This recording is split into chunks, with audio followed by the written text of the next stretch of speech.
Welcome to Empyrion Galactic Survival Alpha 10, and I'm currently stood on the bridge of my capital vessel because in the last part, if I just show you on the map here, we were down on this planet here, and at the end of the video I said I was going to return to Satora to start work on my base. But what I thought I would do is stop off at the Denran asteroid field here just to check it out, have a quick look round, because it's a long time since I've visited an asteroid field, and I'm going to be quite interested to see if there's anything new in that area. But I've also uncovered this link now down to Quino, and I think we can just have a quick look at Quino. So this is a temperate planet, size 3, difficulty 2. It's got gravity, it's got temperature. I mean, this could be a fairly useful planet to settle on. And it's got iron, cobalt, estrum, zirconium and promethium. No copper and silicon, although there probably is copper and silicon there. It's just not as a major deposit. We may have to, pick up rocks. So maybe we'll take a slight digression down to here. I mean, it's got a moon as well, so we could probably get some more pentaxid. But in this part, what I do want to do is check out the asteroid field. But before that, I've got a couple of things to talk about. The first one is I'm just going to give you a bit of an update, because if you watched the previous video, I picked up some grow plots, and I'm just going to show you what I've actually done now is completed my farming area and put out some of the various plants that I picked up. I think it's going to do quite well like that, and I think this is probably a big enough farm to keep me going, and I think that should probably produce all the food resources I need, and of course I can fine tune it over time. So that's the first of the 2 points. Now the second point is going to be a little bit more extensive, because it's going to be about the Alpha 10.6 update, because since the last video there's been a bit of an update. Now I couldn't find any specific patch notes related to the update, but I've kind of had a look through, and I think I've found what the changes were. The first one is probably a bit more straightforward, so I'm going to start with that. That is that when the first release came out, all the necessary CPU upgrades were put into miscellaneous, but what they've actually done now is they've now moved them over so they make more sense, especially from a new player perspective. So you've got a core so that you can see the progression through here now, and that also applies to capital vessels, just like that, and also small vessels and hover vehicles. Now I do want to look at this one, because I do want to unlock this for a reason that I will explain as we go forward. So I think what we're going to do is I'm just going to come in here. I think I can build this with a large constructor, so it should be in here. Now one of the things you've got to be a bit careful is that these are very similar in look, but this is the one I want, is the SVT2 actual one. So we're just going to leave that. Now this needs two cores, 2 flux cores. This needs, and the hover vehicle extension is 2 cores, 1 flux core. There is a bit of variation between the various upgrade modules. Now, probably the biggest impact from the change is that the devs have obviously been taking the feedback from the community, and they have changed the stats for the CPU levels, because what they've actually done is substantially increase the CPU levels for each ship type and the bases, although I don't exactly too sure what the values for bases actually are. And probably the easiest way to explain this is, now I didn't actually make a record of the old ones, so but I have managed to piece together, well, got a hole there, okay, I have to plug those holes. I didn't realize I hadn't filled those holes in. So this is the loot lifter, and probably the easiest way to explain this is if I point at the loot lifter and we go to CPU stats, you can see that the loot lifter is 39,362, and it's red because it's still registered as a tier 1. But what you will see now is these values have changed, and I have worked out what the changes actually are. Is there's been no change to the tier 1, which is 6,000. But what they've actually done is they've increased the tier 2 from 12,000 to 15,000, so that's a 3,000 CPU increase. The tier 3 has gone from 24,000 to 40,000, so what's that? That is a 16,000 CPU increase, so that's equivalent to a tier 2. So effectively what they're almost doing is doubling it from the previous one. So if you imagine a plus a bit extra, and then more importantly, the tier 4 has gone from 48,000 to 100,000. So that's actually more than doubled. That's actually 52,000. And just to kind of put that into context now, if I point at the capital vessel, you can see this, the tier 1 is still the same, but it now goes 200,000, 500,000, 1.5 million, and 10 million. Now 10 million is a massive, I think that is a tenfold increase, because I'm pretty sure that the tier 4, I mean, don't quote me on this because I can't remember, but I've got a feeling that what is now tier 3 was once tier 4, and so they've really substantially increased this up from the first cut figures.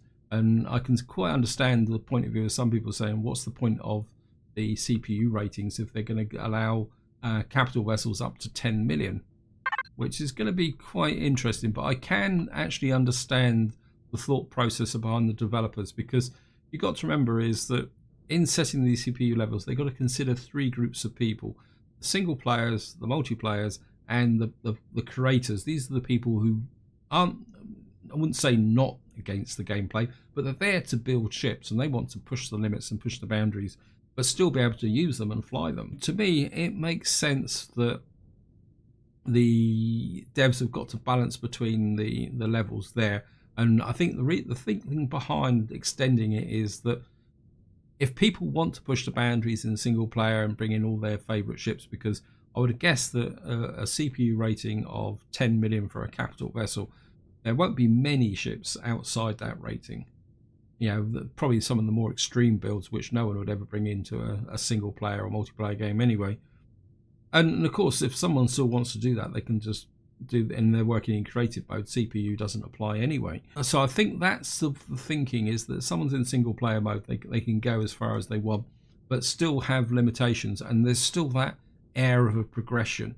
Especially, like, I mean, if you consider the fact that this ship now is effectively a tier 3, because it's between 500,000 there, which, I mean, considering if you look at the size of the ship, and true, it doesn't have a lot of weapons, it doesn't have a massive amount of thrusters, but it's got all the key resources in it. I mean, it's got a shield generator, it's got all 3 constructors, it's got a big farm, and it's warp capable, and it is a pretty big ship. I mean, and this is still classified as a tier 3. So if you imagine that, because it's only 600,000, in fact it's not even near the top of the tier 3, so you can imagine what you're going to be able to build if you up to 10 million. That, I think that is part of the thinking from a single player perspective. But I think from the multiplayer perspective, having those tiers means that a server or a game between friends, they can set limits, and they can say something like, the top level for capital vessels is tier 3. Every ship in that game will be tier 3. So I can imagine that the CPU level's there, but at the same time, I think from a perspective of a first player, having to go up the tiers kind of adds another dimension to the gameplay, especially if you're starting out and you build a ship, then enhance it as you go forward in the ships you're building. I've definitely got to fix those holes. That now brings me back to why I want built that extension. Do I have any holes here yet? No. Okay. If we can get here. And we're just going to, whoops, jump in here. I think that what I was building should be ready to go now. Supplies and, no, I don't want supplies and meds. Where is it? Super toaster, output supplies. There it is there. And when Spange was doing his Q&A video, he was building ships and he was putting these next to the core. And I get the impression that it's not necessary. So just to show you, at the moment we are a tier 1, and what I'm going to do is just put this in. I mean, it's from the perspective of this playthrough, it's irrelevant, but I just wanted to show. So it's now progressed this to a tier 2. It's still, this ship should, strictly speaking, be a tier 3, but the upgrade has taken effect, and this is not next to the core, which I think is going to be quite useful. And I think, returning to perspective I said with single player, if you start with a ship, then you upgrade it in the course of a playthrough, which is I must admit, it's the type of thing I tend to do quite a lot of. It means that you don't have to put the core somewhere where you've got to be able to access it all the time. You can then put these components in different parts of the ship. You've also got to remember you need to protect those components, because in the event of that one of those being destroyed, you will actually drop down, and then what you would get is the efficiency factor kicking. And again, I think this is another important point, that if you build a ship and say it creeps over the top of a tier, it doesn't. There isn't a hard limit.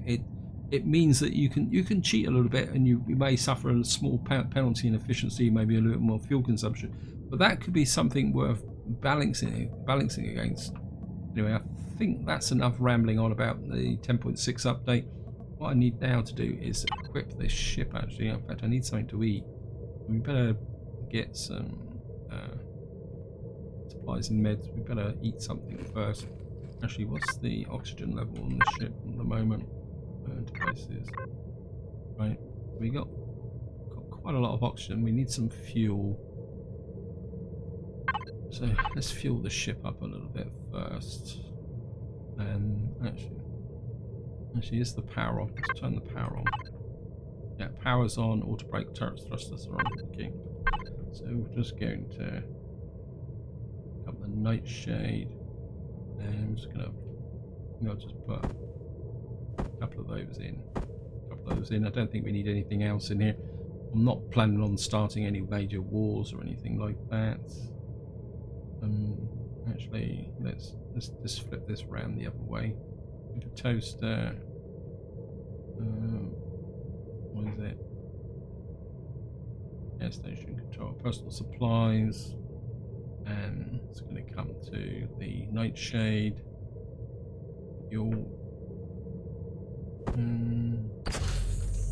Wow. Okay, I think that would be enough, and I think maybe we'll just take a reserve with us as well. I don't think I'm going to need the oxygen. We're not going to need a tent because we can't sleep. Oh, a little bit of pentaxid. I think we're going to be okay for ammunition. Let's have a quick check of the ammunition situation. Container controller. The ammo. Yep, I think we're going to be okay. Just going to jump in the ship. Helps if I turn the thrusters on.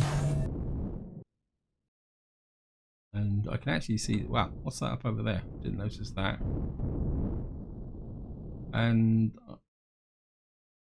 okay, I've just had an internal error, which isn't particularly very good. But then we are on an experimental release.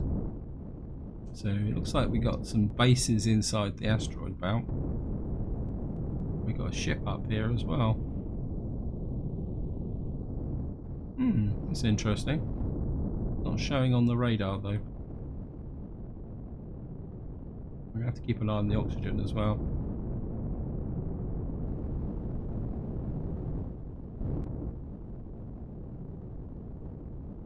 What is this?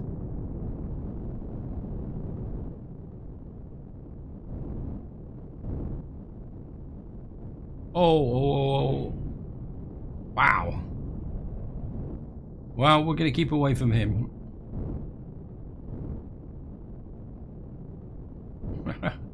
That was probably a little bit too much. And I can definitely think that if you're going to take on something like that, you're going to need a pretty serious combat CV with full shields and everything. So hopefully it's not going to move so it doesn't catch the super toaster. But there's no way we're going to be able to defend against that. Right, what have we got here? Now, this asteroid looks like it's got Promethium on it, but it's got a Polaris base on it, which means that if we mine that, we're going to upset them. But I think we're going to go and just check it out. So this might just be a run round and visit various stations type module there. There's an upper and a lower landing platform here, but we'll go for the upper one. This looks pretty cool actually. It's gonna come in here. I'm actually a bit low on oxygen, so we might be able to be a bit cheeky and if we can get an oxygen supply in here. Now, as far as I know, we are on reasonable friendly terms with the Polaris, and so we can check Are standing with the Polaris. They're friendly, but we're not super friendly. So we're not. Yeah, we can't mine with them in their territory at the moment. Although, which is a bit odd because I thought I could mine in their territory. But it's a bit dark in here. Okay, it doesn't look like there's anyone around. Oh, there is. There's somebody there. He looks half asleep. There's a couple of people here. It's a pretty good looking mining station. Hoping to find someone who might trade with me. No, you're not. Okay, can I access doors? Another faction. Right, there's another lower level down. I presume this is the... That belongs to another faction. It's a pretty good looking base, but we can't do anything with it. Although, to be honest, one of my great ambitions in this game would be to have a space-based base. Space. I'd love to have that, to be honest. Is be able to build one in space. Because I think in some ways that is slightly more in keeping with the clone chamber. It's not there. Cannot access med functions. Okay, so not that much here, but I mean, to be honest, to own or build a base like this in space would be absolutely awesome. I'd love to do something like that.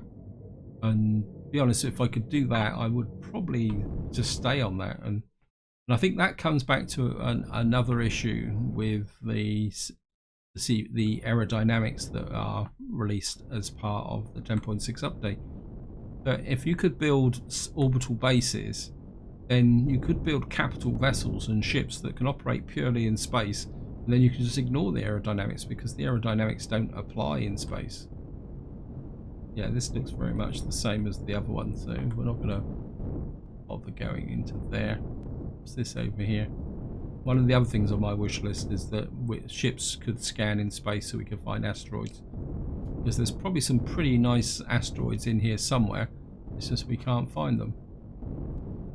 Right, we've got a Polaris trading station here. I didn't really bring anything to trade with me, which is a little bit unfortunate. So maybe I won't. Wow, this is pretty cool looking actually. The 4 landing pads right alongside it there. There's an airlock up here as well. Yeah, we've got to take a look inside. I'm just going to level up a bit. I mean, this is going to be more for future reference because I don't think I've got that much in the way of credits, and I didn't bring anything to trade because I wasn't really expecting a trading station as such in here. I'm going to turn the thrusters off. And I wouldn't mind some oxygen. So I'm just going to enter. So what's the levels? Upstairs, docking ring supplies, down, trading, living quarters and greenhouse. We got to go down.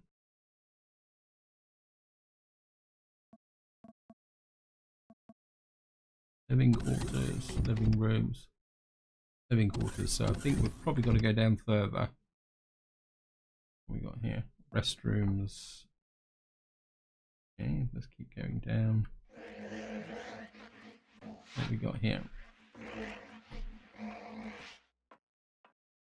This is more lounges. Looks like this next floor down is. This is the market cap. He's probably. So this is like a cafeteria floor.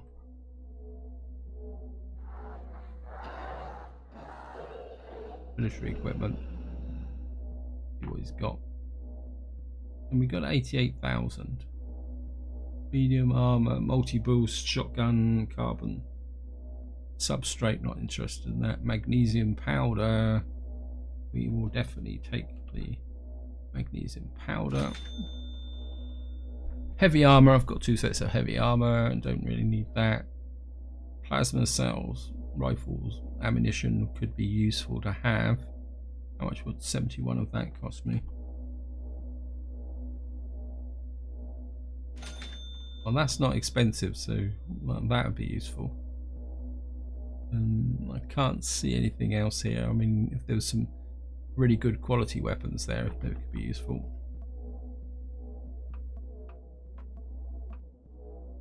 And what's the mining corp got? Guide to offer. Lithium pellets.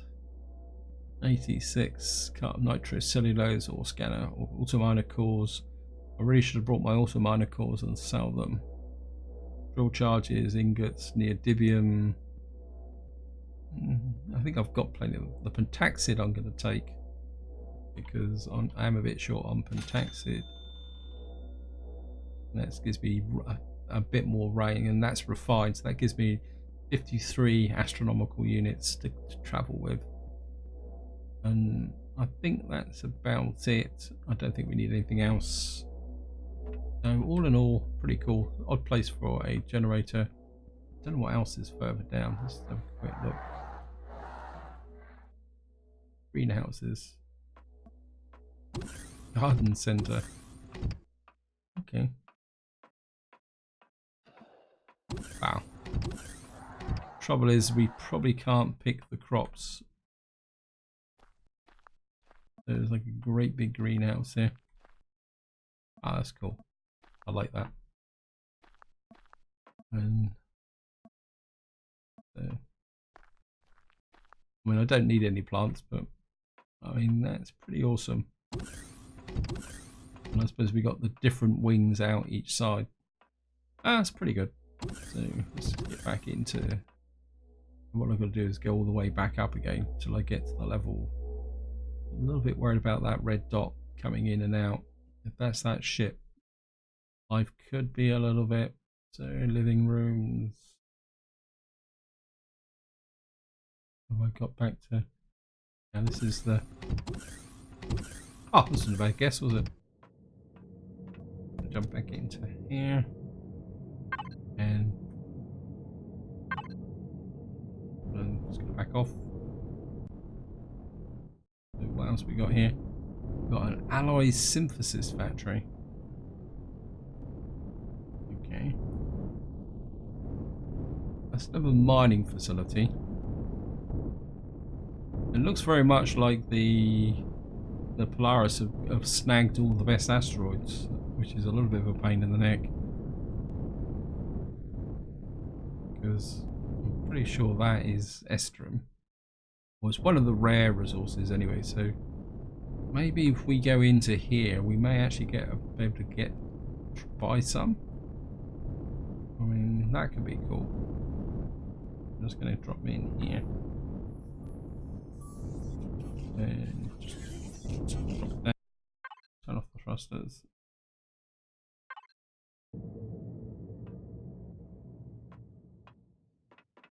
Hello, you're the guardsman. On pretty rough duty if you're outside. Oops. Why am I? The gravity seems to be different on here. Oh, I think I've been in one of these before. This is the ones with the large furnaces. You got to watch the heat on these. Yeah. If you get near these, you're going to get cooked. Down. Must admit, it's pretty cool. I don't think there's anything in here that's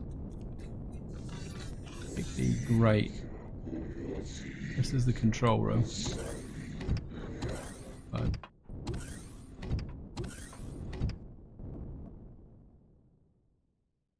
press control for closet, yet change reputation. Yep, well, we're not interested in that. I know I'm floating around here. If I turn off the jetpack, we can.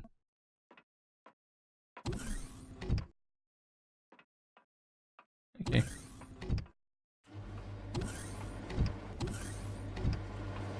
That's the mining facility.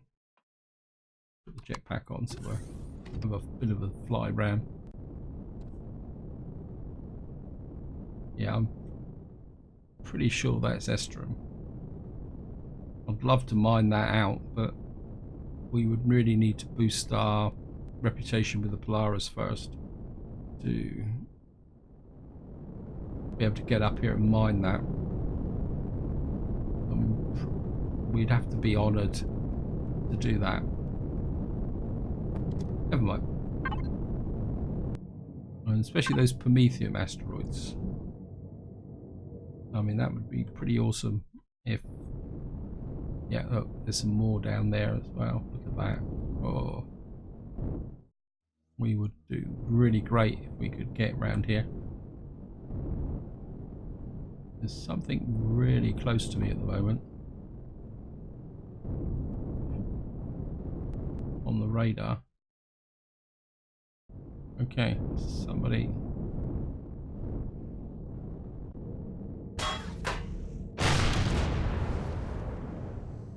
I guess that was a drone. Ha! Trying to sneak up on me.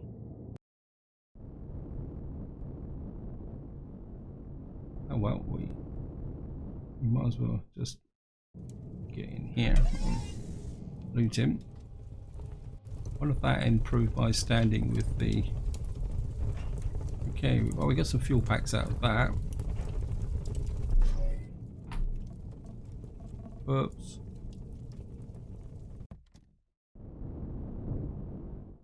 I mean, did that improve by standing with the Xerax? Hard to tell. Never mind.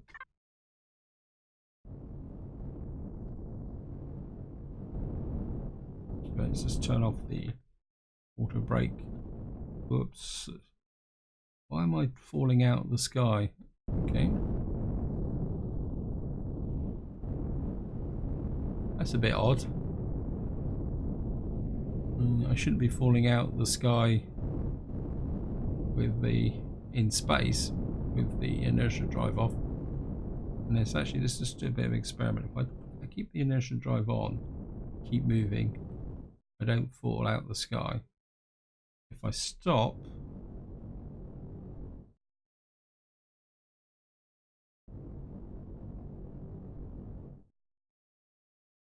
it's probably the definition of up and down, which is one of the weaknesses of this game. Flying with the auto brake or inertia off is probably not one of the better ideas, well, when you're in an asteroid field anyway. Where is the super toaster? What's that there? That's the mining facility we got. That's the ship that was firing at me. So that means my super toaster should be out here somewhere. And let's see if we can find him. There he is. He's finally back on radar. And it's going to take me a little while to get there. It seems to be I'm taking a second longer to get back than it did before. So we're just going to fly to the super toaster and I'll see you once I dock. Okay, I seem to be coming in the wrong way round, but there's nothing that says that the SV's got to be pointing towards the front of the ship, so we're just going to just ease in over the top here, like this. And we're just going to drop down, like this. And we have landing, so I'm just going to back the thrusters off and jump out. I think what I'm going to do is I'm just going to use some of the oxygen from this ship to replenish my oxygen. Actually,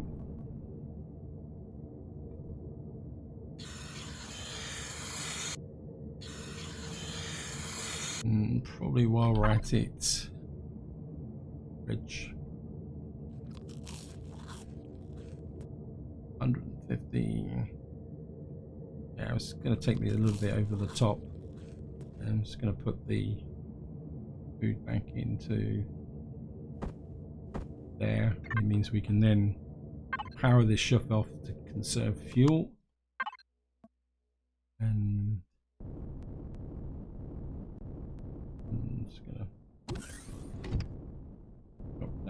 here. Like that. Oops. Can you level off, please? Okay, just turn the jetpack off. And I think just to wind this video up, what we're going to do is going to jump in here, get to the sector, and I definitely think we're going to go and check this place out. I mean, I'm more interested to see whether this actually opens up more pathways for other things to investigate. So we're going to jump in here. Okay. No, thrusters on.